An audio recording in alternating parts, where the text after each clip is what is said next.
তখন এদিক ওদিক ঘোরাফেরা করো না। দেখবেন রাত যত গভীর হয় আমাদের শহরগুলো তত জীবিত হয়, তাই না? তাই না?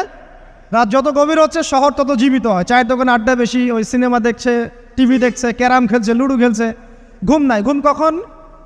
ফজরের আগে আগে। ফজরের নামাজ কিন্তু নাই, ফজরের ঠিক আগে আগে আবার ওই যে জোহরের নামাজের সময় উঠতেছে। এখন আমাকে বলেন, এরকম জেনারেশনকে দিয়ে কি আসলে ইসলামের কোনো খেদমত হবে? আচ্ছা, নবীজি রাতের বেলা আর্লি ঘুমাতেন। আল্লাহ পাক আমাদের সবাইকে তাড়াতাড়ি ঘুমানোর তৌফিক দান করুন। হ্যাঁ, আপনি ইলম চর্চা করলে রাত জেগে থাকতে পারেন। আপনি যদি জ্ঞান চর্চা করেন রাত জাগতে পারেন। আপনি কোনো গবেষণা করছেন, নামাজ পড়ছেন বা কোরআন হিফজ করছেন, আপনি রাতের আর্লি উঠবেন, এটা আলাদা বিষয়। কিন্তু কমনভাবে আমাদের এই যে ফেসবুক, ইউটিউবিং ইত্যাদিতে আমরা লিপ্ত থাকি, সারা রাতটা কাটাই আড্ডাবাজি করে, এগুলো বন্ধ করতে হবে। এগুলো বন্ধ না করলে ফিজিক্যালি আমরা সুস্বাস্থ্যের অধিকারী হতে পারবো না। তখন এদিক ওদিক ঘোরাফেরা করো না। দেখবেন রাত যত গভীর